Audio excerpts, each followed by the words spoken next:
Bien, bueno, viendo el tema, disculpe señor, ¿tiene la otra presentación también puesta? ¿Sí? Ya. Lo que pasa es que el día de ayer estuve participando, algunos colegas suyos están acá, vimos un tema sobre terreno superficial.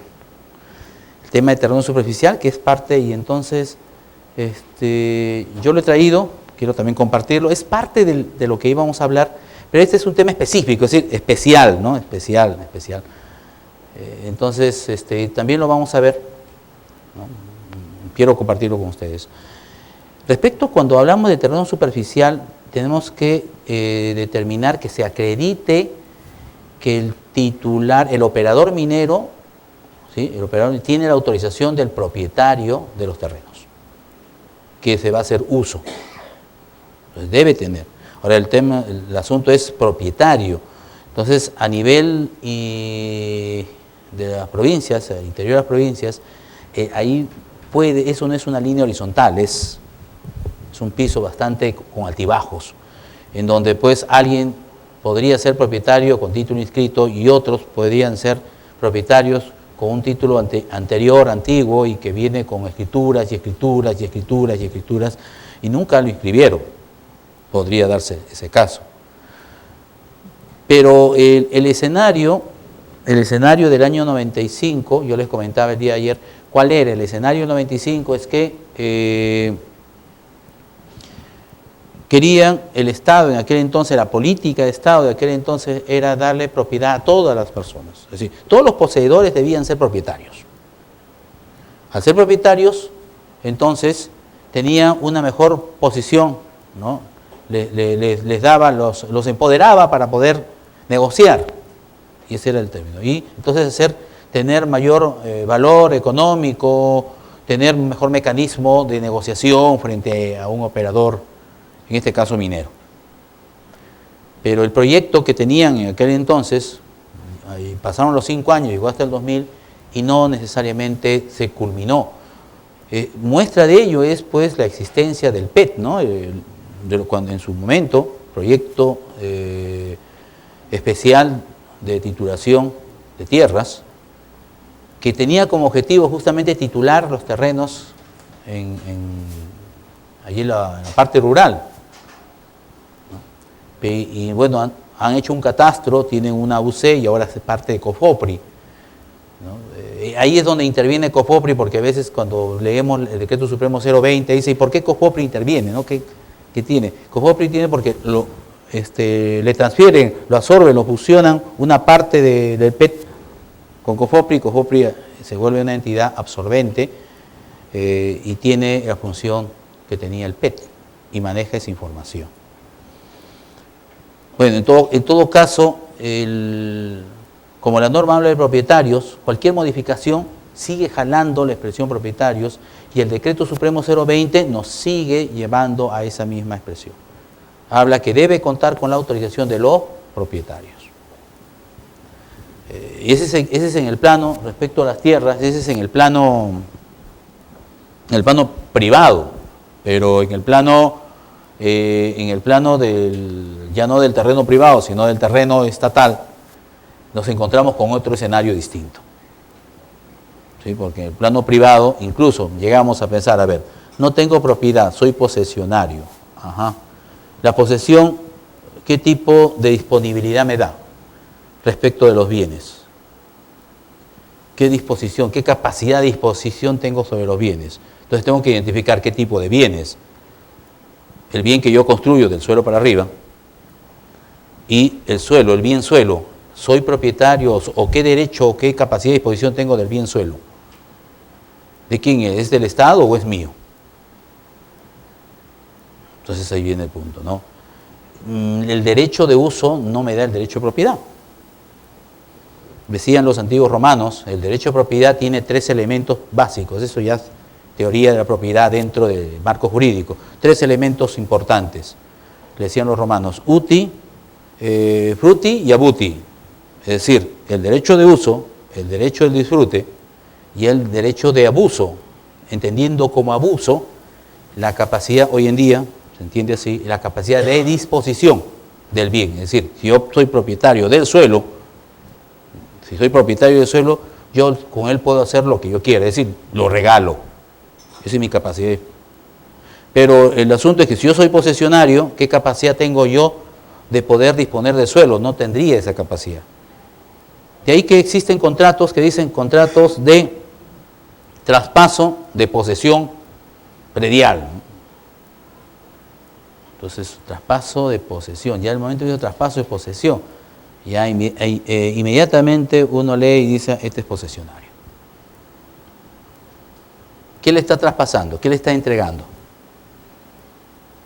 Le está entregando un derecho de uso, digamos, pero en el fondo le está transfiriendo, por decir así, entre comillas, llamémoslo así, le está vendiendo, porque sí, bueno, hay un negocio, le está vendiendo, ¿qué cosa? Su derecho de posesionario, nomás. Es decir, yo he sido posesionario hasta hoy, bueno, ahora ya no lo seré, ahora lo eres tú. Ahora tú como posesionario, ¿qué capacidad tienes de tener que agarrar y trabajar en el suelo, hacer la operación minera? ¿Tendrás esa capacidad? Ahí viene el tema, ¿no? No lo tendrías. Entonces, ¿a quién tienes que pedírselo? ¿A quién es el titular del suelo? Al Estado.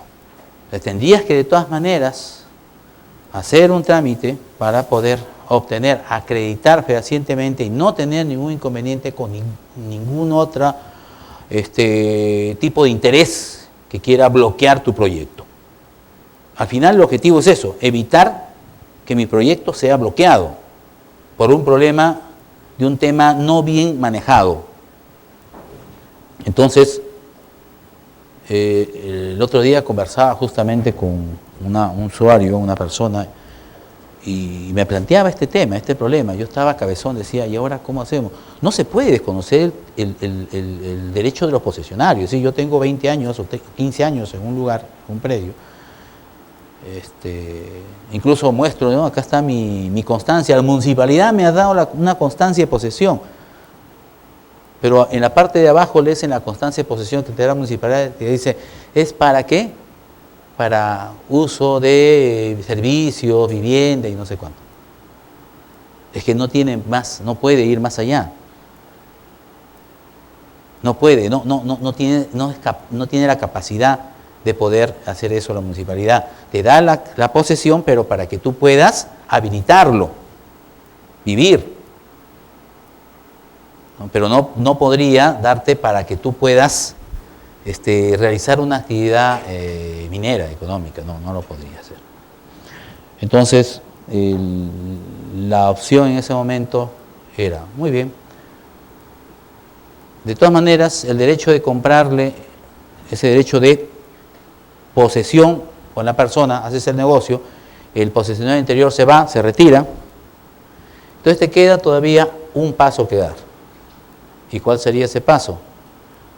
Hoy en día ya existe un decreto supremo, el DS 054-2012 PSM, en la cual puedes, mediante este decreto supremo, solicitar una servidumbre ante el mismo sector, es decir, a minería, lo solicitas y minería lo remite a SBN para que SBN a su vez, en SBN le den mediante un acta de entrega provisional. Entonces eso sería suficiente en este caso para nosotros, pero aparte ustedes, ¿no?, deben seguir su trámite ante SBN hasta la culminación del procedimiento. Conversábamos y decíamos, ¿y qué tal si es que, porque SBN para que dé todo este trámite, para que pueda culminar, se tiene después dentro de sus procedimientos ver el tema registral, el tema de COFOPRI, si está pues dado de repente, ya es parte de una unidad catastral, ya está registrado alguien, ¿no?, un posesionario, declarado, registrado, en fin. Entonces, ¿qué tal si para la SBN es suficiente eso y dice, oye, ¿sabes? Acá no le podemos dar porque ya existe alguien que está reconocido. Estos tenían una UC, por ejemplo, que es una unidad catastral. Una unidad catastral. Esa unidad catastral son los registros, enmarcan espacios, áreas dentro del catastro de COFOPRI. Entonces tenían UCs, era un área en la cual habían como 4 UC, 4 unidades catastrales. Y la persona lo que había hecho era adquirirle al operador minero, lo había adquirido a los titulares, a las personas que estaban pues posesionarios del área y registrado con una unidad catastral. Si para el SBN el que tenga ya una unidad catastral es suficiente y no necesita pasar por el procedimiento de la 054, es decir, otorgarle una servidumbre porque ya tiene una posesión, en todo caso será la autoridad. ¿Quién es la autoridad competente para determinar eso? Es la Superintendencia de Bienes Estatales. No necesariamente el Ministerio de Energía y Minas, ¿no? ¿Qué más? Este es el tema de la tierra, ¿no? Dos normas importantes respecto al tema del terreno. La 020, por un lado, del año pasado, el Decreto Supremo 020-2012-EM, que nos plantea un esquema, pero para el titular privado. Es decir, ¿qué debe de acreditar el operador respecto a predios que están bajo disposición de un privado, ¿sí? Con propietario? Y nos dejaba pues la norma de la SBN para el tema de las áreas o los terrenos seriazos que estaban pues que son considerados como dominio del Estado, terrenos bajo el dominio del Estado. Y como estos eran complejos en sus procedimientos ante la SBN, por eso este año, en mayo, sale la disposición de la 054 a fin de facilitar los procedimientos engorrosos, al parecer, que eso así es como eran y así es como también me comentaban los mismos operadores mineros, que tenían que afrontar ante la SBN. Hay que entender también que la SBN ya no ve todos los procedimientos, porque la SBN ha transferido funciones a los gobiernos regionales. ¿Sí? En el caso de Arequipa, por ejemplo, ayer había una pregunta, ¿no? En el caso de Arequipa, una señorita quería hacer su trámite, pero ya el gobierno regional ya era competente para verlo. Es decir, si lo presentaba acá en Lima, no lo iban a aceptar. Tenía que ir al gobierno regional de Arequipa, ¿no? Entonces, hay gobiernos regionales que ya tienen la función por transferencia, ¿no?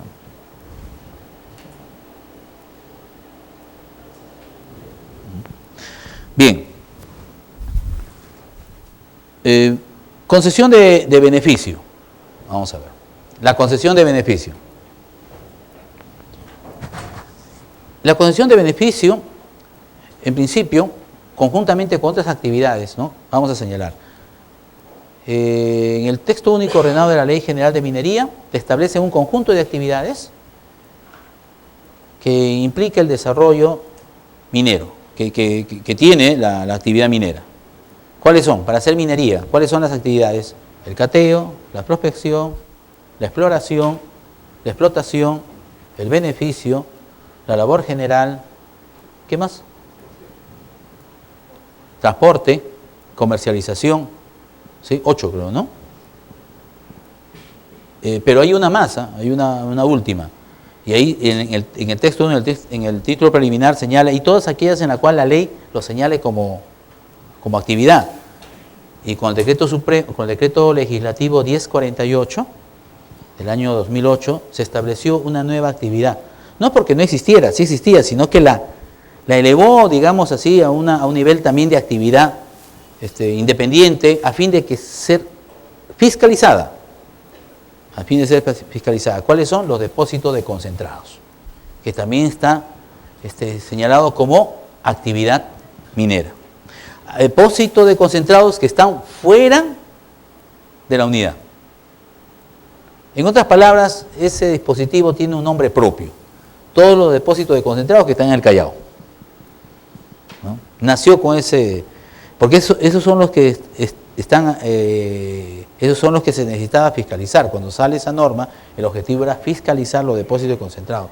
La pregunta era, ¿y quién los fiscaliza? No había nadie quien los fiscalizara. ¿De quién es? ¿De minería? Minería dice que no.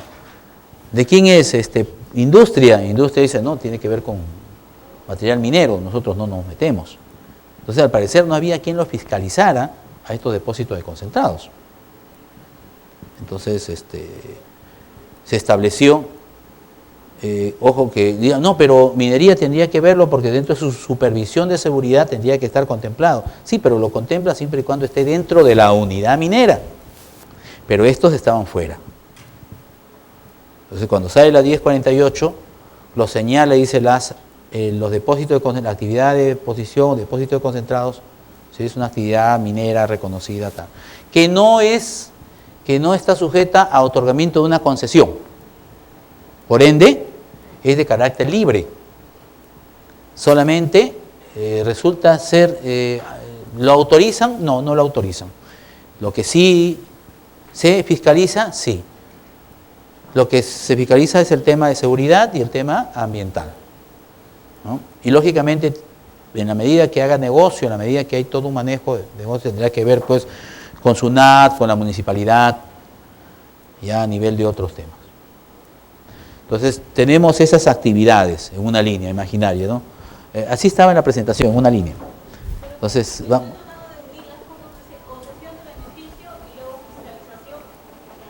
No, estoy hablando de los depósitos de concentrados.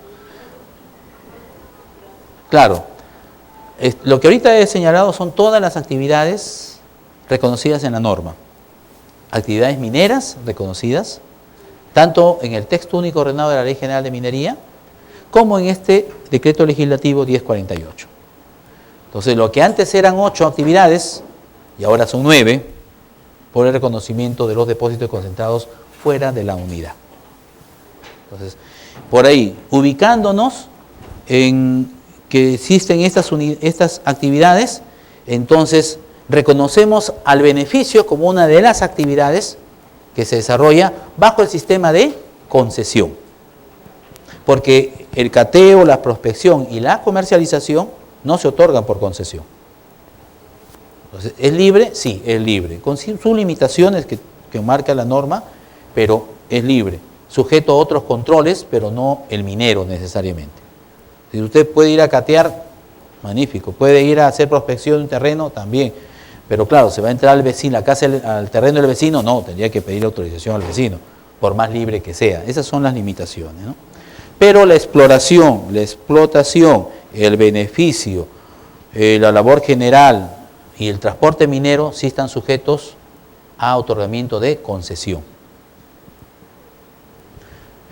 La concesión minera involucra las actividades de exploración y explotación. ¿Sí? La concesión minera, así con ese nombre, porque a veces lo que yo he advertido es que cuando hablamos de concesión o hablamos de concesiones mineras, como que aludimos a cualquiera de las actividades.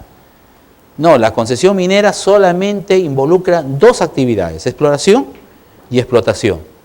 De tal forma de que si yo quiero hacer beneficio de mineral, quiero realizar beneficio, entonces yo tengo que solicitar mi concesión de beneficio. Un poco que nos ubicamos, ¿no?, dentro del contexto. Y bueno, las concesiones mineras son otorgadas por el INGEMET, ¿no? En el caso de las concesiones mineras, fíjense, antes de hablar del beneficio, las concesiones mineras resultan ser la pieza fundamental, porque si no extraes mineral, no tienes beneficio.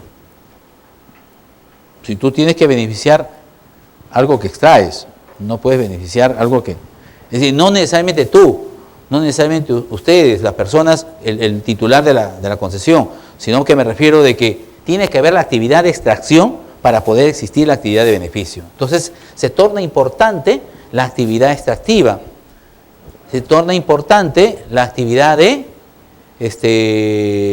explotación minera. ¿Sí? Pero no necesariamente ligado. ¿Disculpe? No necesariamente decir, yo tengo una concesión minera y tengo que tener una concesión de beneficio, ¿a eso se refiere? No, claro, correcto. Es decir, cada concesión es independiente, no me condiciona. Es decir, yo para tener una concesión de beneficio no necesito yo tener una concesión minera, no. La norma no lo establece así, ¿sí? La norma no lo establece. Los hechos son los que nos han dibujado un escenario de ese tipo, que es una cosa diferente. ¿Cómo son los hechos? Las grandes empresas que han venido en los últimos años y están trabajando en el Perú, ¿no? Y las unidades mineras y otras antiguas también que había, pues tienen explotación y tienen beneficio en una área ya determinada. Y entonces hacen las dos cosas y cuando lo va sacando y se va pasando mediante pues sus bajas transportadoras, va llegando a la chancadora y ya llegó a beneficio, pues ya llegó a la chancadora, luego se va al proceso metalúrgico y después se va extraes lo que te estás buscando, lo que te importa, la sustancia rica que le llaman, y lo otro lo mandas al depósito de relaves. ¿Sí? Entonces en ese trajín tú dices, uy, esto no, para ti es uno solo, pero la parte extractiva es el trabajo en el tajo, ¿sí? El depósito de desmonte, ya. Y la parte de beneficio empieza pues a partir de la chancadora, el chancado. ¿Sí? Es decir, oiga, yo extraigo y puedo chancar, es decir, yo estoy extrayendo y puedo chancar, no puedes, es decir, de poder puedes, pero no debes. ¿Por qué? Porque tienes que tener una autorización. Porque ya entras, como dices, compañera, ya entra una actividad distinta, que ya no es la extractiva, ya es de beneficio. ¿Sí? Bien, este era lo que tenía. Empezamos con un poco tomando en cuenta el texto único ordenado de la Ley General de Minería, título preliminar, en la cual se señalaba cuáles son las actividades mineras. Y este marco es importante porque resulta ser el marco de este texto único, este es el título preliminar, estos son los principios mineros en el derecho peruano. Estas son las actividades. La calificación de las actividades mineras corresponde al Estado. Por este motivo, considerando esto, el Estado, aparte de estas actividades, pudiese determinar otro labor que se esté desarrollando, podría considerarlo como parte, elevarlo a ese nivel de actividad, por ejemplo, ¿no? Alguien dice el desarrollo y la preparación, por ejemplo. El desarrollo y la preparación, si bien es cierto, suele ser importante, es una actividad importante, pero está involucrada dentro de lo que es la explotación. Está involucrada dentro de lo que es la explotación.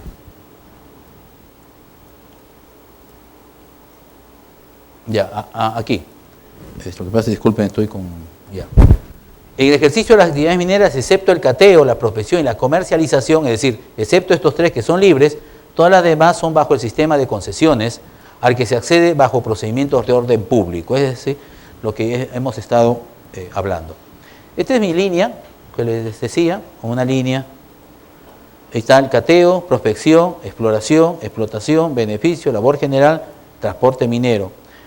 En la parte de arriba, bueno, tenemos la comercialización y luego el depósito de concentrado. Estos son libres y los que están en la parte inferior son mediante procedimientos de concesión. Los depósitos de concentrados es una actividad minera por disposición del Decreto Legislativo 1048. Es lo que habíamos señalado.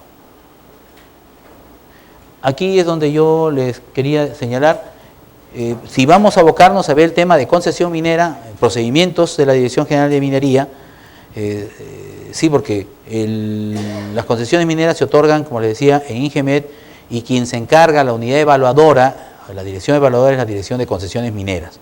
Es todo un procedimiento, es todo un sistema muy independiente, bastante bien menudo en sus procedimientos. Eso no lo vamos a ver, aunque sí vamos a señalar, no hay inconveniente, he trabajado también ahí muchísimos años, me conozco el procedimiento muy bien.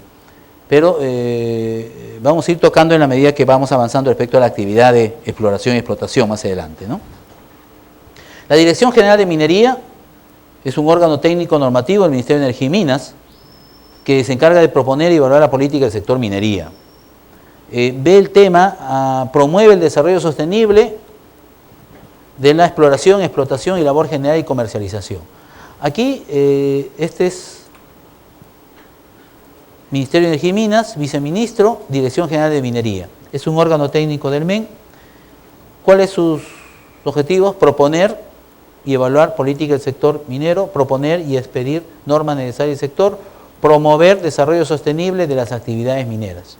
Eso es importante, es decir, se entiende que nosotros tenemos que promover las actividades mineras, pero bajo el principio del desarrollo sostenible. Ejercer un rol concedente del Estado, desarrollo de las actividades mineras. Acá está el tema del otorgamiento de las concesiones. Actividades mineras, y acá están todas las actividades que se ven. Aquí le he puesto comercialización, bueno, se filtró. Dirección General, no se filtró, ya sé por qué lo puse. Es cierto que acá todas estas son las que se otorgan concesión. Esta comercialización no está sujeto a concesión, pero sí existe un control. No por el Ministerio, pero sí la información que produce el Ministerio sirve para otras entidades para controlar la comercialización. Por ejemplo, si bien es cierto la comercialización es libre, no significa de que las personas pueden ir llevando su mineral y vendiendo libremente a las personas, entendiendo libremente de una forma ya que sin control, ¿no? El control lo ejercen otras entidades. Para que yo pueda vender mi mineral que extraje en mi mina a una planta de beneficio, en el supuesto de que sean independientes, separadas, debe haber documentos en los cuales se acredite el origen de este mineral. Si la planta no puede recibir cualquier mineral, decir, no hay problema, déjalo acá. No, tiene que señalar, ¿sí? En sus guías, en sus documentos, tiene que establecerse de dónde se origina el mineral que va a procesar. Igual, cuando la planta luego tenga que negociar, vender el mineral que está procesando o que procesa, entonces igual tiene que pedir un certificado de planta, en la cual se señale que de esa planta está saliendo tal mineral. Es decir, esas son los cuidados, esos en el aspecto de la comercialización. Y esas normas no han nacido ayer o hace poco, no han sido dadas por el tema de la informalidad. Esas son normas ya que estaban dentro del texto único y dentro de los reglamentos. De tal forma que cuando se ve el tema de la producción minera, por ejemplo, ¿sí? ¿Cómo acreditan la producción minera? ¿Cómo acreditan la producción minera? Lo acreditan mediante liquidaciones de venta, dice la norma, ¿no? Que no es otra cosa más que hacer un documento, el contador hace de todas las facturas. Entonces, es una liquidación de venta que se vaya de todo el negocio que desarrolla. Y si la autoridad dice, oye, voy a hacer una fiscalización, preséntame tus facturas, quiero ver tus ventas, tiene que establecerse a quién lo vende, ¿sí? Y si es una planta, de dónde viene, de dónde se origina. Es decir, yo no puedo vender un mineral así nomás sin considerar el origen de ese mineral. Sí. Pero para solicitar la autorización de la concesión de beneficio, tengo que presentar una lista de posibles compradores. No necesariamente lo va a decir, a este lo va a comprar. Sí, ese es un tema, esa es una de las cosas nuevas que está. No es nueva, lo que sucede es que ahora se va a comenzar a presentar, tal vez con mayor frecuencia, porque hasta antes las plantas eran parte de la unidad minera, ¿no? Yo tenía mi actividad de extracción y la misma empresa solicitaba una planta y dentro de su estudio señalaba qué capacidad tiene la planta y de dónde va a extraerlo, ¿no? Y señalaba todo. Técnicamente todo encaja como un rompecabezas. Pero si tú solicitas una concesión de beneficio sin tener concesión minera, entonces te encuentras con ¿qué? Con que voy a hago mi proyecto, establezco mi capacidad instalada de mi planta, mi maquinaria, todo lo que esté en la planta tendrá que responder a lo que yo estoy solicitando, y dependiendo también de qué sustancia o qué mineral voy a procesar, tendrá que estar diseñado de acuerdo a esas especificaciones técnicas. Y el asunto, pero ¿y dónde vas a sacar el mineral? Entonces, el requerimiento no resulta ser nuevo, porque ya está establecido en el formato que fue aprobado en el año 2008, creo, en el F2, sobre concesiones de beneficio. Ya está aprobado indicar ¿sí? el origen del mineral. Ahí está indicado, ¿sí? Ahora, el tema es, me hizo el ingeniero pregunta y dice, oiga, pero yo puedo poner una relación de personas que son mis posibles proveedores, ¿no?, del mineral. Pero entiendas en todo caso que tendría que haber una relación lógica entre lo que me presenta y lo que consiste el requisito, ¿no?, el requerimiento. ¿Cuál es? El que esas personas que me presentan deben tener por lo menos la condición de ser mineros o tener pues una concesión minera, estar desarrollando una actividad, porque en todo caso, ¿cómo me lo va alguien que no tenga ninguna condición o que no tenga ningún antecedente de que tenga un derecho minero, haya sesionado, no tenga nada, ¿cómo podría ser su proveedor? Entonces, por lo menos tiene que haber la lista, tiene que tener esa condición, ¿no? Reunir ese criterio de que debe de ser alguien que está desarrollando actividad minera. ¿Cómo?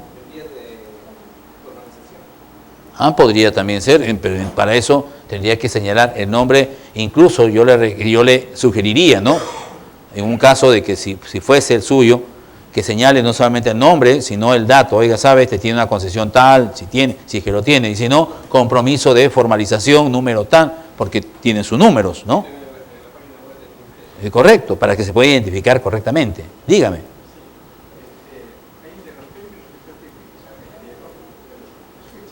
Sí.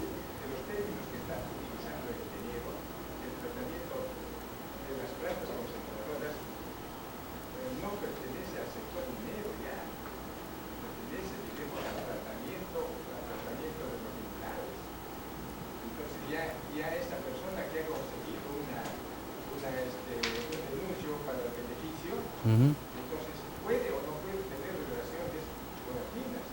Es independiente. No, sí, ya habíamos establecido eso. Pero sigue siendo parte del sector minería. Está sujeto a fiscalización. Claro, la fiscalización está sujeto a Sinermin si es mediana o grande, o al gobierno regional, ¿no?, si es pequeña o artesanal. No, ya hemos establecido que no necesariamente para existir una concesión minera, yo tener una concesión de beneficios tengo que tener una concesión, no.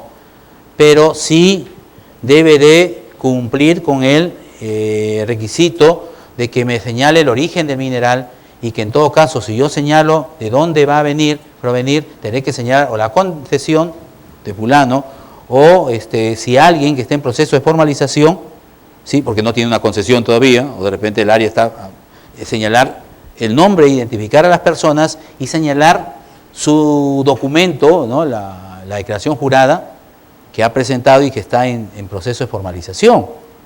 Entonces ahí sí, ¿no? Si hace eso, yo pienso que cumple con el requisito. Bien, sí.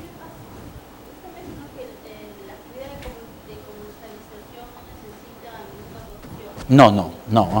Pero de todas maneras siempre esta actividad está sujeta a ciertas normas. Básicamente están en normas de comercio, pues son SUNAT o la municipalidad. De repente, si yo abro un establecimiento, ¿sí?, tengo que tener un RUC, claro, porque es la parte de negocio ya, ¿no? Bueno, estas son las 3 direcciones de las cuales ya a ustedes les hablé. Estas son las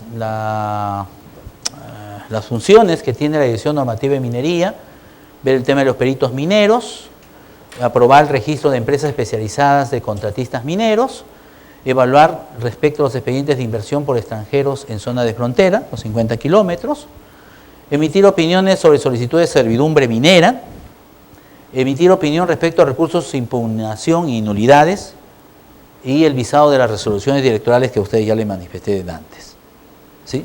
Es decir, esa es la labor que cumple esta dirección. Y ahí tiene un esquema, ¿no? Registro, opina y evalúa, y tiene estas 4 procedimientos que desarrolla, y el visado. La Dirección Técnica Minera, a ver, vamos a pasar acá, esta esquemita responde a lo mismo que está en texto.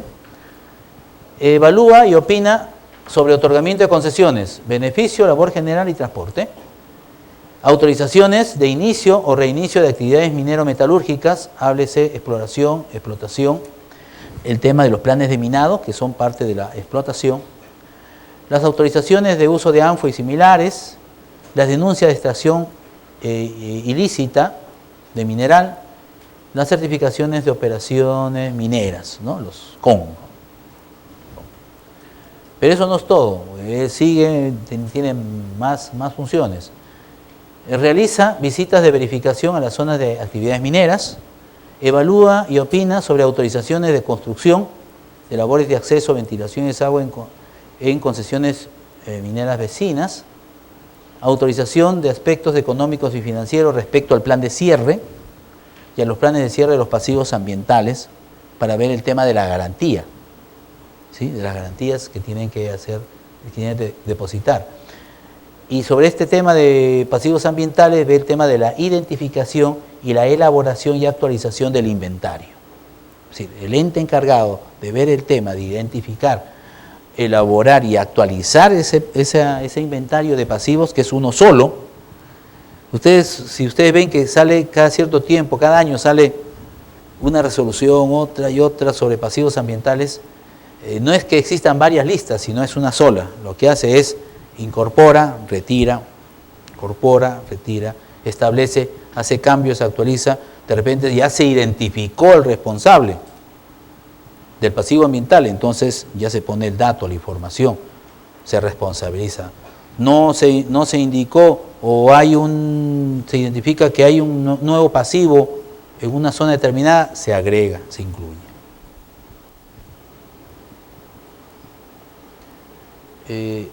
La Dirección de Promoción Minera, este es el GEMITA, evalúa, administra y supervisa, la supervisión de las declaraciones juradas y consolida las estadísticas mineras. Es importantísimo, ¿no? Si bien es cierto el tema de técnica minera, el tema de técnica minera ve el asunto de las autorizaciones, ¿correcto? Y resulta ser muy importante para ustedes porque ese es parte de su labor, ustedes están en expectativa de eso. Sin embargo, dentro de la parte de promoción minera es importante para el Estado porque ve el tema del cumplimiento de las obligaciones, ¿sí? Entonces, lo que ustedes declaran en el DAC, lo van evaluando, ¿no? ¿Hasta cuándo tienen que presentar el DAC? Se entiende que según la norma es 180 días, ¿no? Pero son hasta el 30 de junio, ¿no? Tienen que presentar su DAC. Pero siempre lo postergan, Consolidan las estadísticas mineras, los estamines, mensualmente. La verdad es que con todo este desarrollo tecnológico que va, los cruces ya se van a hacer cada vez más fuertes. ¿Cómo es eso de los cruces?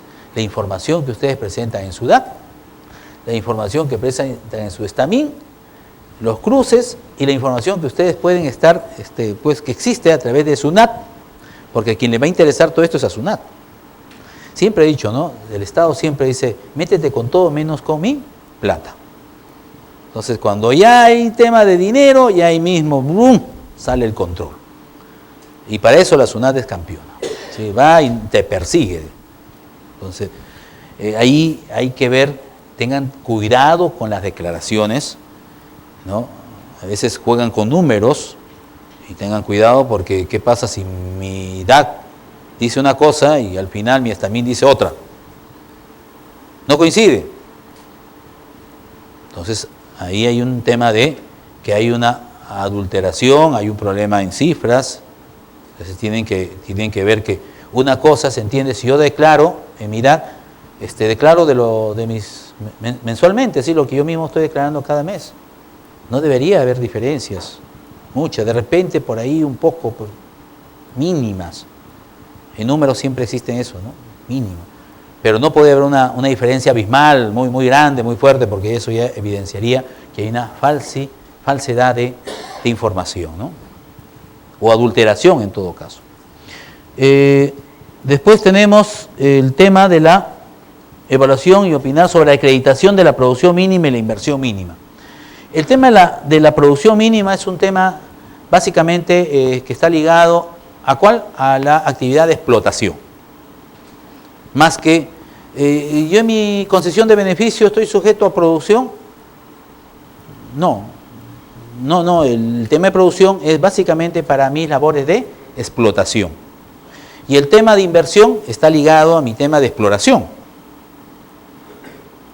Claro, sí, no estoy produciendo, pero estoy explorando y mi exploración implica inversión. Ahora yo tengo que llegar, son mínimos, ¿no?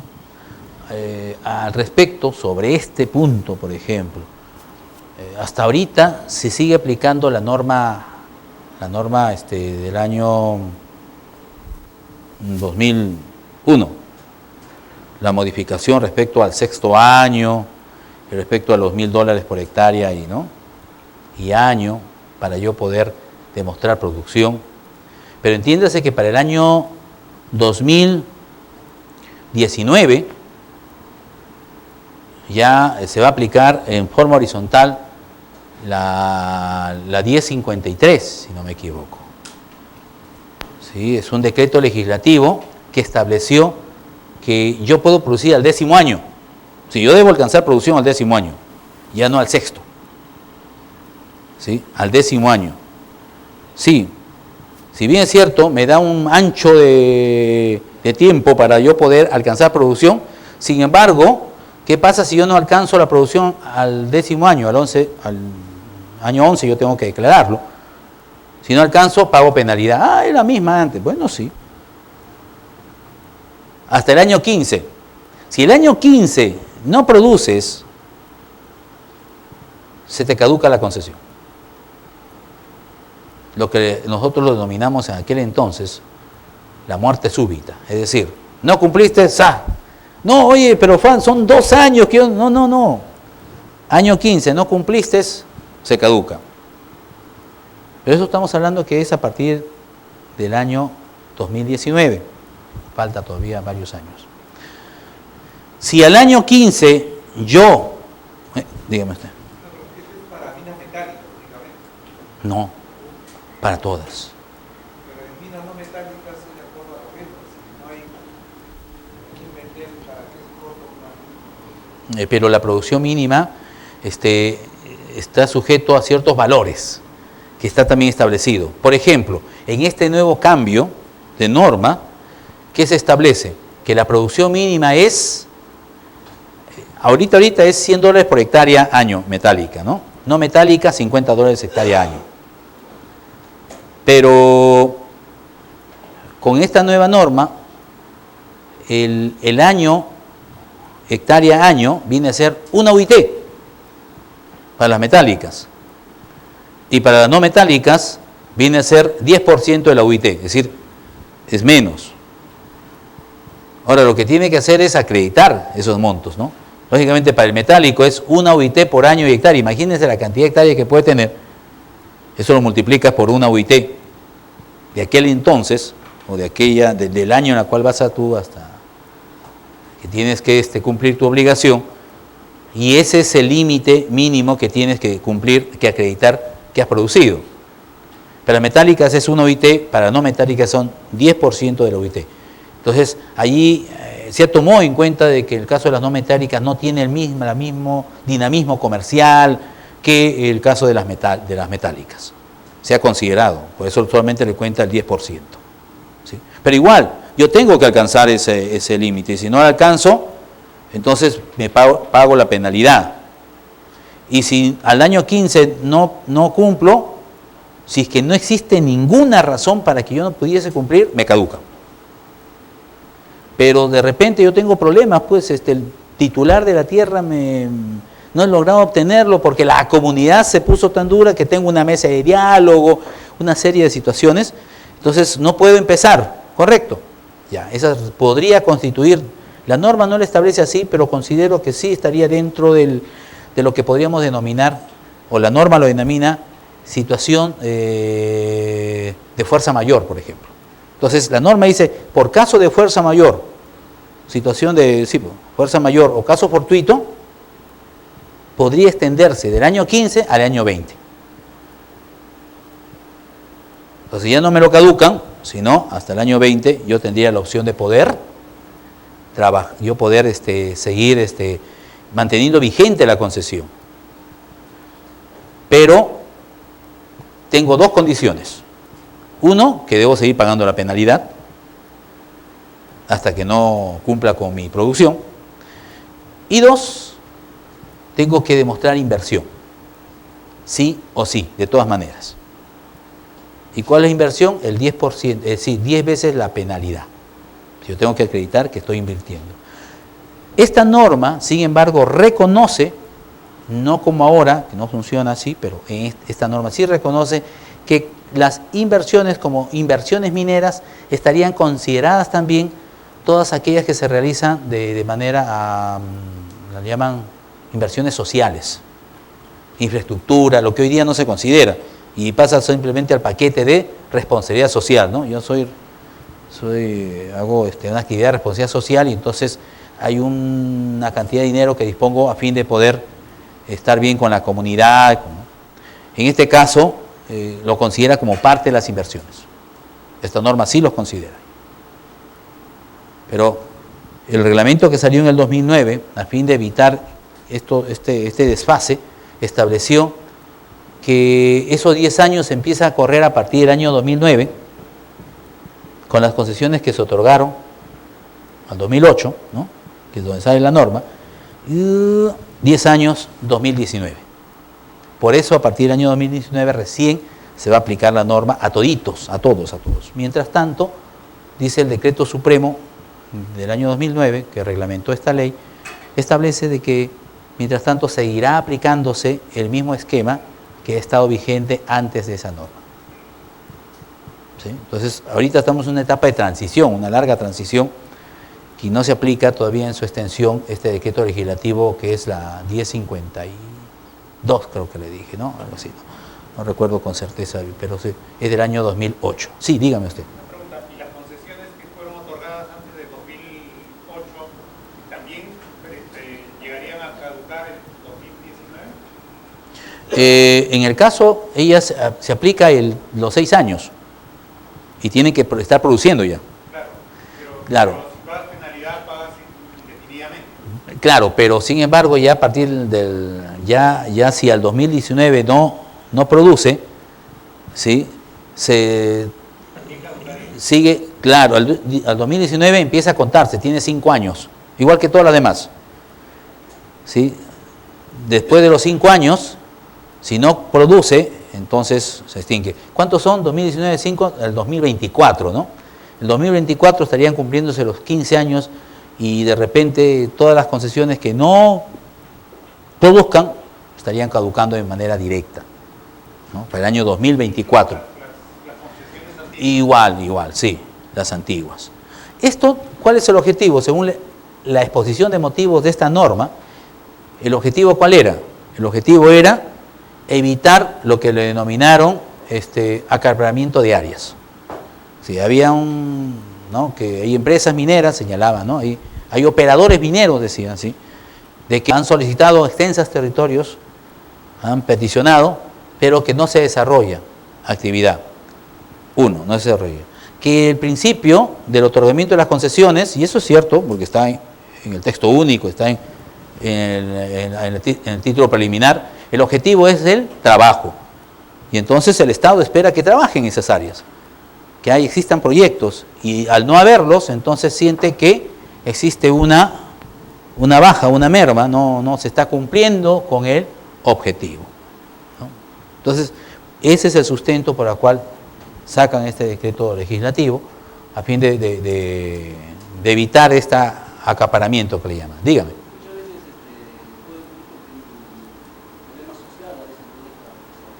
Sí, por eso le decía, ¿no? Pero para eso también, es decir, ¿qué decía los que crearon la norma? Dice, oye, pero si has tenido, ¿cuánto? Porque los 10 años, de todas maneras has estado haciendo un trabajo, 5 años, y te dan 5 años más y no logras solucionar, es porque hay un problema. Entonces, sabes, no vas a poder realizar la actividad. No tienes la capacidad de negociación, por eso conversando el día de ayer, ¿no?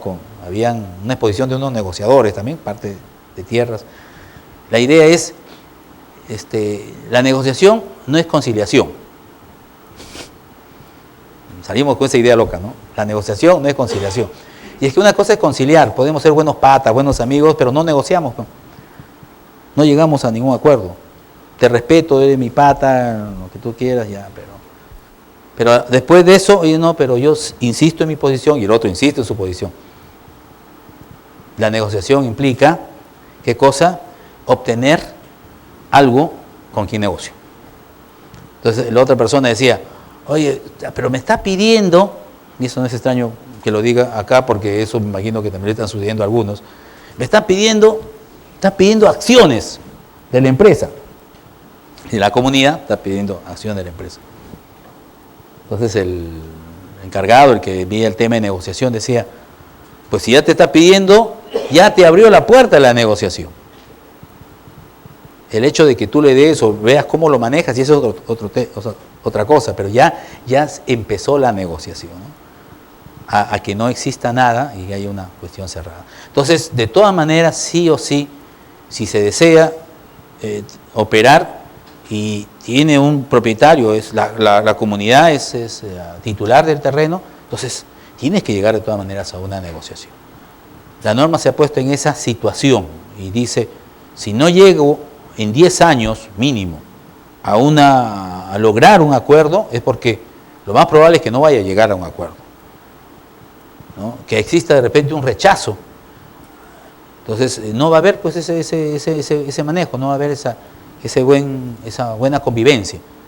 Entonces, entra en ese supuesto y te dice igual, si no se llega, se caduca, ¿no? Entonces, vamos a ver pues cómo se van dando, todavía falta mucho, es al 2019 y por otro lado los 20 años serían, los 15 años serían, ¿para cuándo? Para el año 2024, ¿no? 2024. La Dirección de Promoción Minera también ve el tema de programas de inversión en exploración, programas de reinversión con cargo de utilidades no distribuidas, ¿no? Las cuestiones más delicadas que manejan, los contratos de estabilidad. Aspectos técnicos sobre la adquisición de propiedades mineras e inversiones. Ellos ven la parte económica, sobre técnico-económica respecto a la autorización en zona de frontera. Autorización de áreas de no admisión de petitorios, la SANAP también. Esto que está acá ya no, y por eso le puse una rayita. Cuando inicialmente tenía el proyecto, incluso ustedes lo van a ver todavía en la norma de repente. No, pero ya no, ya ya no está. ¿Quién lo está viendo ahora? Lo está viendo la nueva Dirección General de Formalización. Hay una nueva Dirección General, ¿sí? Que está al mismo par que la Dirección General de Minería, ¿sí? Es la Dirección General de Formalización, que tiene como inmediato superior al viceministro de Minas. Entonces tenemos a la Dirección General de Formalización Minera, que ha sido aprobado este año, ¿no? Y ya en su tupa, ya estableció como único procedimiento hasta ahora, es la calificación de pequeño minero artesanal. Es decir, si ustedes van al ministerio y dicen, voy a iniciar este procedimiento, este trámite, ya no lo dirijan a la Dirección General de Minería, sino a la Dirección General de Formalización Minera. No, estamos hablando de la calificación, ¿no? De la calificación. Concesión de beneficio, otorgamiento y modificación. En el artículo 17, ¿no? Ustedes deben haberlo leído ya más de una vez, el artículo 17 es la que te establece, te define qué es el beneficio, ¿no? Y esta es una definición para los ingenieros. De repente nosotros trabajamos con ingenieros, ¿no? Aprendemos mucho de ellos, y él me decía, con quien trabajaba, me dice, pues, me dice, esta definición es muy corta. Y esto que está acá, también me dice, ¿no? Faltan más procesos. Pero esto es lo que la norma en términos generales nos plantea. No nos va a poner todas las etapas, porque eso es una ley. Entonces nos señala qué cosa es en términos generales el beneficio. La preparación mecánica, metalurgia y refinación. 3 etapas, que dentro de ellas deben haber subetapas o de repente etapas intermedias entre una y otra, ¿no? El artículo 18 habla sobre la concesión de beneficio, lo que otorga a su titular el derecho a extraer y concentrar la parte valiosa. Bien. Este es un punto en el cual yo quería, si no me fuera importante tener que decirlo, si es que no fue materia de discusión no hace mucho, el tema de la concesión de beneficio como una poligonal cerrada, ¿no? La discusión era que si yo podía establecer una concesión, ¿no? Tener acá un área, y acá otra área. ¿Por qué? Porque acá está mi planta y acá en esta parte tengo una, qué sé yo, pues voy a poner un componente. Y si se puede aprobar, y lo que es más, lo que pasa es que hay expedientes de la cual han aprobado, sí. No es una infidencia, ustedes, es una información pública, usted lo puede ver, pero está mal aprobado. Pero ya está dado, pues. Entonces, ¿dónde ha saltado la cosa cuando nos hemos dado cuenta? Cuando el mismo titular presenta y dice, oye, quiero modificar, quiero ampliar. Oye, ¿qué pasaba acá? Le digo, pero ¿y esto que está acá? ¿Y esto? Claro, ahora lo va a ampliar y lo va a unir todo. Ya es uno solo. Entonces, ¿qué pasó? Entonces me dice, no, pero la concesión sí puede darse. ¿No ves que se da por componentes? Fíjense, ¿no? La idea. Se da por componentes, acá está la planta y acá está su depósito. Entonces dije, no. Menos mal que como el titular solicitó una ampliación y con la ampliación de área unificó todo, las 2 áreas que estaban sueltas, entonces se corrigió aquello que tenía, porque no estaba bien, no es lo correcto, ¿no? Y acá está. Entonces, una de las razones les ponía, con el ingeniero con el cual trabajaba, le decía, oiga, mire, la norma, porque siempre, ¿no? La típica, y también de nosotros los abogados, ¿no? Ya hemos aprendido eso. ¿En dónde está escrito? ¿No? Era la típica. ¿Dónde está escrito? ¿En dónde dice eso? ¿En dónde dice eso de que tiene que hacer una sola área? Entonces me acuerdo, busqué, le digo, mira, acá está, buscamos la norma, artículo 38, la concesión de beneficio podrá ser solicitada en área menor a 100 hectáreas. Podrá, ojo que ahí también alguien diría, oye, entonces no se puede solicitar más de 100. No, dice que podrá. Y esto tiene una razón de que esto que está acá es del año 94, esta norma es del año 94, y entonces hasta antes de ello las concesiones tenían que ser en cuadrículas, pero concesiones mineras, y entonces había la idea de que también la concesión de beneficio también tendría que ser en cuadrículas, y se dijo no, pero entonces tiene que ser mínimo 100 hectáreas a 1000, y entonces le dijeron no, es que eso no se aplica necesariamente para la concesión de beneficio. Pero la pregunta es, ¿y dónde está escrito? Entonces, ahora lo que es más, puede no ser 100, puede no estar en cuadrícula, es decir, el sistema de cuadrículas no los involucra a las concesiones de beneficio. Lo que importa es que sea una poligonal cerrada y que tiene que ser una. No dice las poligonales o en poligonales cerradas, sino, y es bien preciso, cuando dice deberá tener la forma de una poligonal cerrada. Bueno, si alguno tiene por ahí una concesión con 2, entonces vayan viendo la forma como amplían para unificar y formar una sola unidad.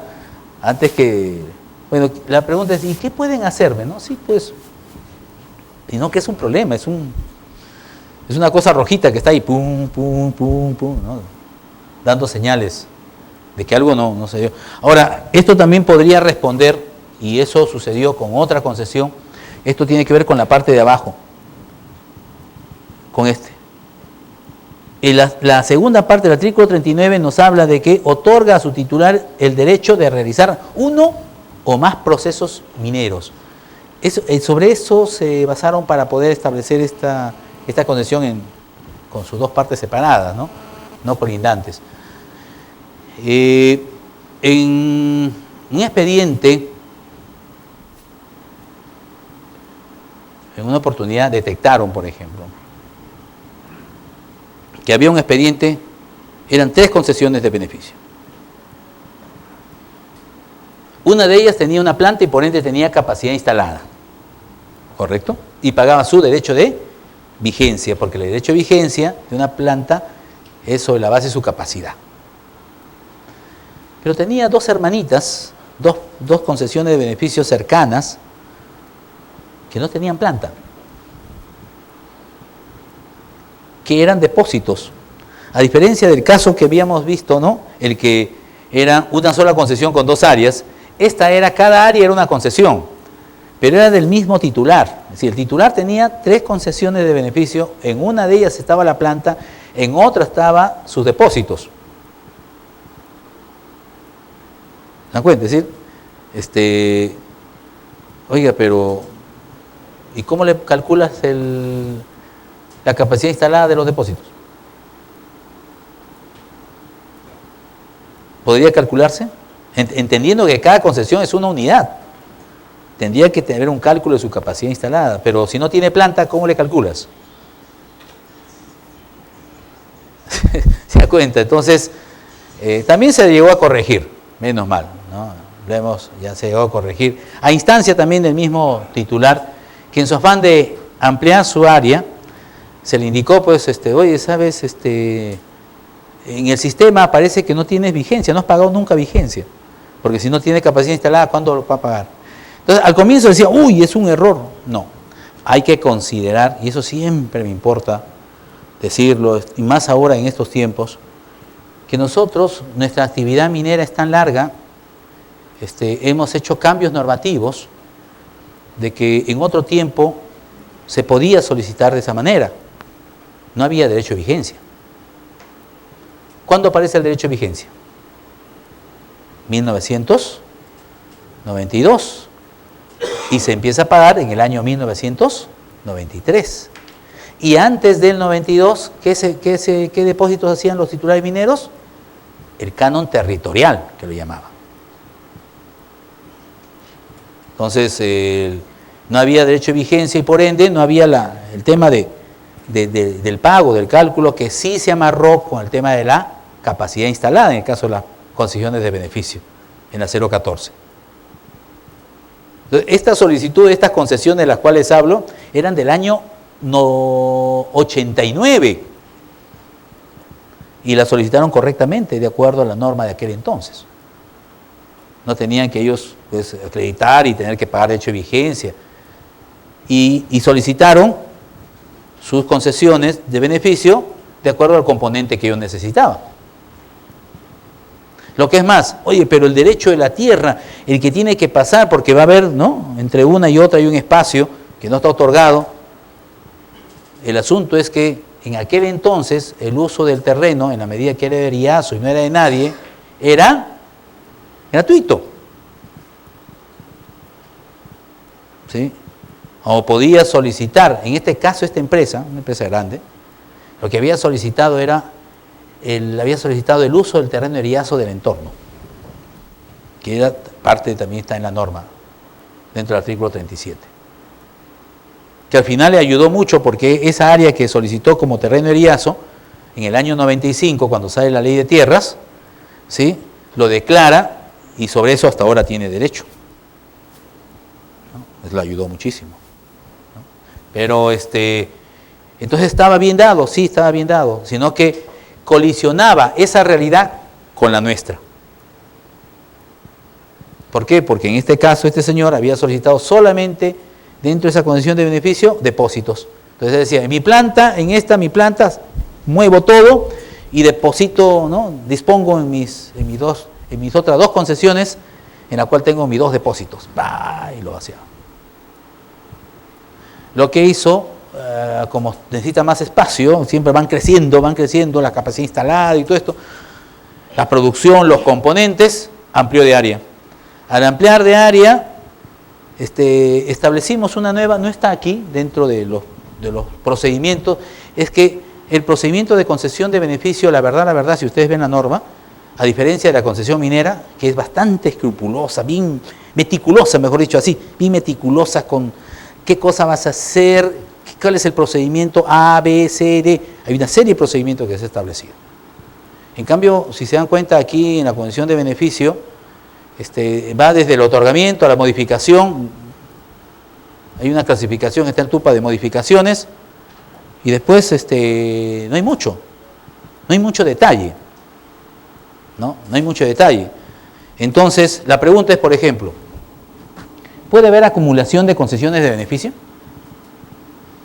¿Qué dice su experiencia? Dígame. A ver. ¿Ya?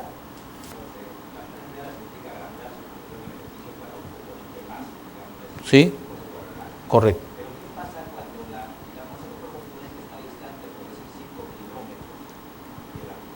¿Y por qué muy lejos?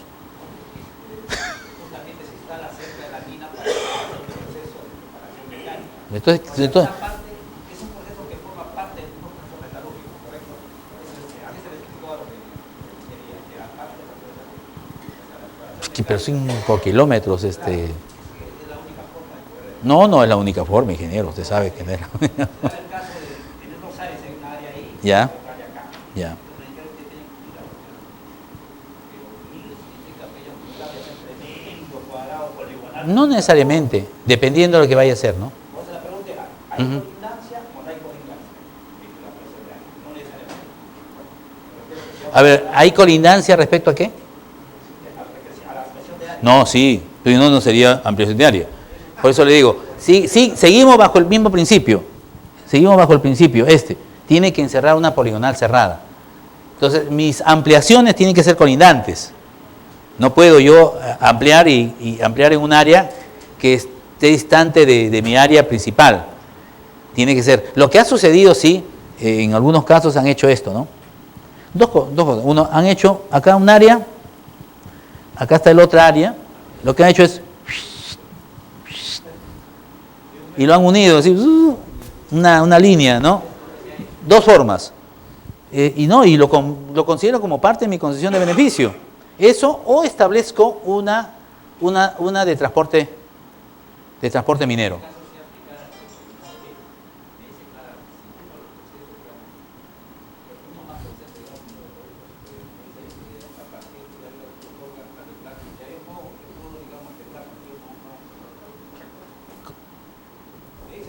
¿Ya? Ajá. Uno o más. Ajá. Un proceso acá, que es mi planta concentrada. Ya. Acá arriba donde estoy solicitando esa área, tengo otro proceso de preparación mecánica que es el medio stage. Ya. Todo digo, la media construcción ahí Ujú. y otra acá. Y tener dos procesos. Sí. Eso es posible. Pero el asunto es que debes tener, sí, tú puedes tener. Ese es otro tema que conversábamos, me acuerdo, con el jefe, porque esto que está acá, tengo uno o más procesos. ¿Y qué tal si al tener uno o más procesos, de todas maneras tengo que tener la planta?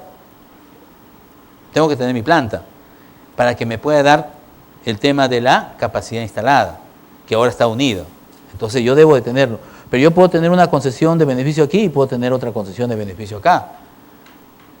Podría formarse dos. Podría unirlo con una concesión de transporte. Sí, podría unirse. En otros casos, cuando no ha sido muy distante, el área está acá, el otro área está acá, no quiero toda esta área, han hecho una especie han unido mediante una línea larga, ¿sí? Y han formado como si fueran esos masitos, ya algo así, una figura de ese tipo ha quedado. Dos bolitas y unido por una línea.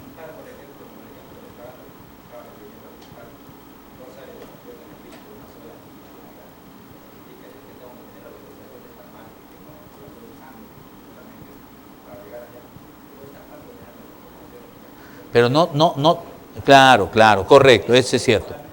Pero siempre va a tenerlo, porque ya sea que usted, ahora, otra cosa, a no ser que usted quiera transportar su su mineral no de manera, con la manera convencional, ¿no? Entonces sí, esa es otra cosa, pero de todas maneras tendría que tener un área acá aprobada, una concesión de beneficio, y al otro lado otra concesión de beneficio, pero no puede ser la misma concesión de beneficios, ¿sí? Son dos áreas distintas, ¿no? Creo que ese es... Una consulta, cuando uno tiene que tener derecho sobre el terreno, Ujú. convenio, y dentro de mi área de concesión de beneficio tengo, digamos, 20 metros cuadrados, 50 o 100 metros cuadrados, dentro de lo que no tengo derecho o convenio, ¿lo puedo entrar? A ver, quiero entenderlo. Necesitas tener la autorización del terreno, pero ¿tienes la concesión de beneficio? No, no la tienes. Vas a solicitarla recién. Una ampliación. Ah, ya, tienes la concesión de beneficio y vas a ampliar. La ampliación requiere sí o sí, de todas maneras, tener autorización del terreno superficial. Ya. Pero Hay una pequeña área que no está en... no has logrado obtenerlo. Hay una resistencia por parte del titular y esa parte del predio no la consigues. Ya, pero tú ya solicitaste la ampliación, eso es lo que me dices. Pero esa área está al centro, digamos. Está en el centro. Lo llamamos un picarón. Sí, porque está al centro, pero queda un espacio, está bien complicado, porque toda la actividad va a estar rodeando. Digamos que no es un área muy grande, es un área pequeña. Yo te recomiendo, en ese caso, seguir la negociación y obtenerla, ¿no? Ya se tendría un convenio antiguo que se está ejecutando y ponerse a negociar que son otras... No, pero te queda esa parte en blanco. El problema es que en esa parte en blanco el tema es, ¿alguien vive ahí? ¿Nadie vive? ¿De quién es de qué actividad realizan en esa área? Es un terreno seriazo, No, pero es de una persona, tiene un titular, de una comunidad, y la comunidad de todas maneras alguna actividad realiza, ¿o no? ¿Nada? terreno seriazo, es la cima de una zona rocosa, parques, Yo por eso yo insisto. Uno de dos, ¿podía quedarse un picarón? Sí. Yo sé que de repente los ingenieros me dirían, no, mis compañeros evaluadores me dirían, no, ¿cómo va a quedar? Y es lo que están en medio, ¿sí? Porque si tú desarrollas la concesión de beneficio, a diferencia de la concesión minera, es una concesión que te ocupa superficialmente, ¿sí? Te ocupa con los componentes, y te va a cubrir todo el área. Esa es la característica de una concesión de beneficio. Te pide el área que necesita y conforme va avanzando te va pidiendo más, ¿no? Entonces, ahí esa área va a estar aislada, nadie va a poder pasar. Porque dentro de a no ser que tú establezcas pues aberturas, pasos para que las personas de la comunidad pasen por esos espacios. Y al final tú solicites una concesión y dejes un área libre de paso para que en la cual tengan ellos derecho y no puedas tú participar. Porque el otro tema es que si tú estableces una concesión y cercas todo ¿no? Tu operación, nadie puede entrar, nadie ajeno a la unidad puede entrar, porque eso incluso es sancionable por la autoridad. Está prohibido. Entonces, a no ser que tú desarrolles un área y la otra área ya no hagas nada para que puedas permitir el ingreso a esa zona, porque no puedes tú, digamos, entre comillas, secuestrar un área. No pudiste negociarla y la secuestras, por decir así. No podías. Y entonces, por eso te digo, lo recomendable en este caso es negociar. Alcanzar algún tipo de negocio, ¿no? Se ha negociado cuando en base a concesiones, a concesión de alimentos. Esas han sido hechas muchos años atrás y no había modo, se sobreponían y se... Sí. Y en base a eso, y siempre han quedado pequeñas... Malos, ya como si fuera una especie de masías antiguas. Pero igual, pues negocianlas. De todas maneras, ¿sí? Bueno, en todo caso, pueden negociar. El asunto es que cuando tú solicites tu concesión de beneficio, va a cubrir esa área, ¿o no? Lo va a utilizar, lo vas a solicitar como concesión de beneficio. Esa área que está libre. Entonces necesitas de todas maneras tener la autorización. Lo que pasa es que lo que tú me dices, ya te entiendo, quieres trabajar, quieres manejar con los documentos obtenidos, sí, en tu caso tú como, imagino, como parte de la empresa, Quieres trabajar con los documentos antiguos que tienes para no negociar. Pero por eso te digo, ¿no? La idea es, estás en estos tiempos, ya han cambiado las cosas y tienes que de todas maneras entrar a un negocio, porque si tú quieres todo el área, en una condición de beneficio la ocupas. Pero es una zona rocosa. Bueno, de repente no la vas a utilizar, pero tampoco no vas a esperar que nadie ingrese, ¿me entiendes? Para que tengas protegidas tus unidades. El tema de la concesión de beneficio, por ejemplo, es el cuidado de los equipos, de la planta, de los depósitos, imagínate que alguien vaya a atentar contra la presa. Eso lo va a costar carísimo, más caro le va a costar a la empresa. Entonces, por eso digo, de todas maneras, ustedes deben encontrar un mecanismo de negociación, ¿no? Que puedan solicitar esa área. Bien, otro temita, otro punto, artículo 38, y lo pongo acá porque cuando habla de concesiones mineras sí lo dice, ¿no? Dice que la concesión minera otorga a su titular un derecho real. Entonces, concesión minera es un nombre propio, se refiere específicamente a la actividad de exploración y explotación. Oye, pero eso no dice respecto a la concesión de beneficio. Entonces, sí lo dice, el artículo 38, la 018, 92, dice así, en su parte final, ese artículo está referido al otorgamiento del título de la concesión, y en un párrafo al último dice, la concesión de beneficio otorga a su titular un derecho real. Es decir, es susceptible de ser inscrito, se puede dar como garantía, ¿sí? Es un derecho real de garantía, se puede manejar como un instrumento de crédito, es decir, como un bien sujeto con el cual puedes obtener algún crédito, es decir, la concesión de beneficio puede ser hipotecada, puede ser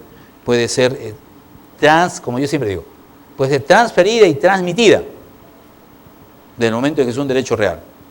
Transferida porque lo puedes transferir a cualquiera y puedes cesionar también. Y transmitida porque fallecido el titular, los herederos tienen derecho a ese bien.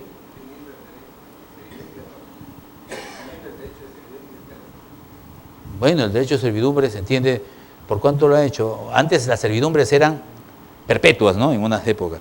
Hoy en día tenemos perpetuas y temporales. Pero eso depende, pues ya la servidumbre es el titular del terreno. Estoy hablando de la concesión de beneficio, ¿no? Como actividad. Es decir, la concesión no da derecho sobre el suelo, ¿no? Eso creo que eso sí lo tenemos bien claro, ¿no? Procedimiento. ¿Cómo llego yo a alcanzar mi título de concesión minera? ¿Qué voy a necesitar? Esto que está acá, ustedes ven acá, etapa A, B, C, eso no está en la norma.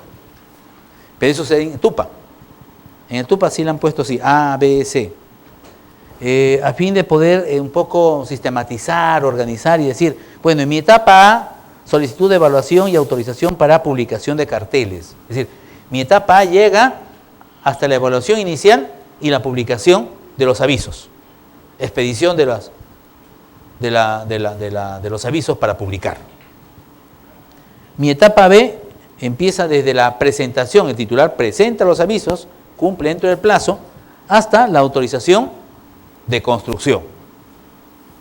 Y en mi etapa C empieza ya desde la solicitud del titular, fíjense, siempre empieza con una solicitud del titular, en que dice, señores, yo ya construí, vengan a visitarme, verifiquen que he cumplido con el estudio, ¿no? La construcción de acuerdo al estudio aprobado. Se hace la inspección, se hace el informe. ¿Cuánto tiempo pasa en que yo solicito la inspección y se ejecuta la visita? Bueno, la visita dice tiene que hacerse en 60 días. Sí, pero llega, 7 días llega. Se arma en 7 días la visita, 60 días el informe. Sí, 7 días se hace la visita. Se dispone, van a campo.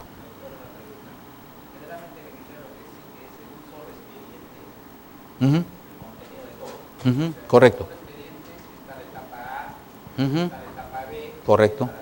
porque es un solo. que voy a presentar un expediente para etapa 1, para la demasiación. No. Tengo que presentar todo el expediente completo con ingeniería de detalle, todo, para que proceda a hacer ese pago. Claro, cuando yo he dicho, son por etapas, no he dicho expedientes, ¿sí?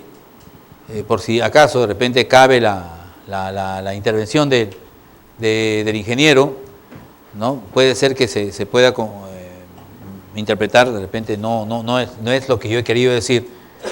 Estamos hablando de que es un solo expediente, desde que se solicita hasta que se otorga el título y la autorización. Pero dentro del trámite del expediente se va seccionando por puntos claves como la expedición de los avisos, la autorización de construcción y finalmente la aprobación del título y la autorización de funcionamiento, ¿sí? Pero mi éxito es obtener la concesión. Sí, dígame usted. ¿Es un solo pago? Sí, es un solo pago, es un solo pago de hecho de trámite que se hace al momento que se presenta la solicitud.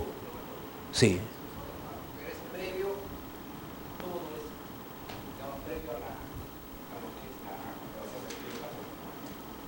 Todo tiene que tener un estudio de impacto ambiental. Correcto. Ahí hay un punto en el cual vamos a ver, ahí hay un punto interesante, importante, ¿no? Que destacar, siempre que hay que verlo todo en su, ¿no?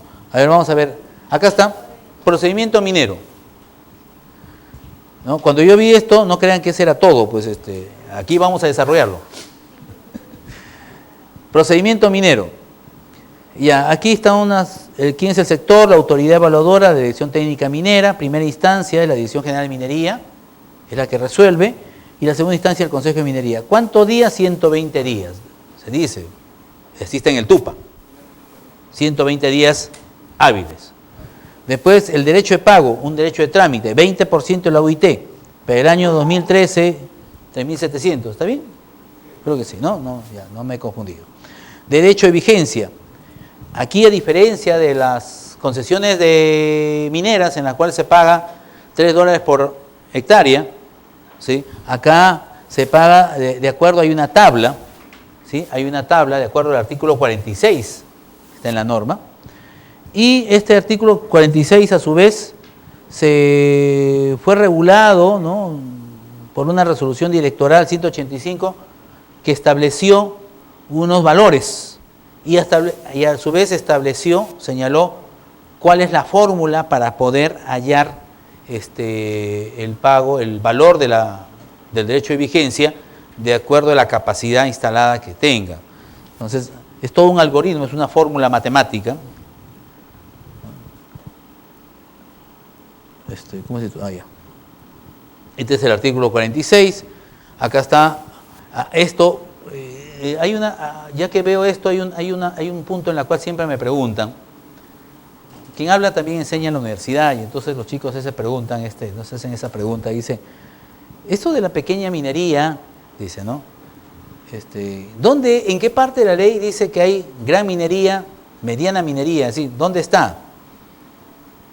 Es que en la ley no existe el término, una clasificación de grande o mediana minería. La norma sí establece el término pequeña minería, y no lo establece en esta, sino viene desde otras legislaciones anteriores, con el fin de ¿qué? De poder brindarle facilidades, es una cosa excepcional, es un trato especial a quienes estaban dentro de una condición determinada y se le denominaba pequeños mineros. No era el mismo manejo del mediano o el grande. Y igual, luego aparece el artesanal, ya que la acompaña, que es otra excepción más. De tal manera que la norma, fíjense por eso, la norma, el tubo, establece como norma general $3 por año y hectárea como derecho de vigencia. Es recién el artículo 90, ¿no? 91, que habla sobre la pequeña minería y te pone ciertos valores para el pequeño minero. Y es una norma especial también, ¿no? Que lo condiciona. Dígame.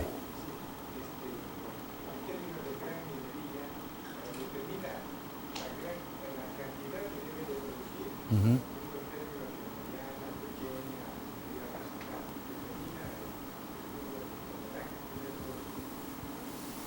Sí, el asunto es que no existe en la norma, porque siempre aluden, en qué parte de la norma, lo que les decía a ustedes, ¿no? Pero en dónde dice eso, es decir, en dónde está un rango, de aquí para allá es mediana o grande. Entonces, lo que sí, hablando con colegas, con los ingenieros, con las personas que entiéndase que tienen más tiempo que yo, me establecían esta como una especie de fórmula, ¿no? Es decir, 350 es la pequeña minería, por ejemplo. Entonces dice, y el mediano dice llega hasta 5.000. De 5.000 para arriba ya es grande, dice. Bueno, no está establecido, es simplemente un criterio, ¿no? Es simplemente, no vayan a decir después mañana, oiga, el doctor Echay dijo que hasta 5.000 es mediana. No, es, claro, 5.000 es aparentemente bastante, pero una empresa, una grande tiene 100 TM día, 80 TM día, 80 toneladas métricas día, o 100, 130 toneladas métricas, y es grande, y es, los 5.000 se quedaron chiquititas, pues, ¿no? Ya parece pequeño ya, ¿no? Bien, pero no existe dentro de la norma esa clasificación que les señalo. Solamente el pequeño y el artesanal. Dígame.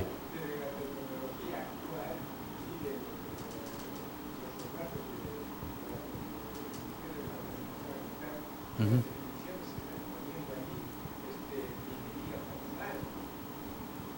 Uh-huh.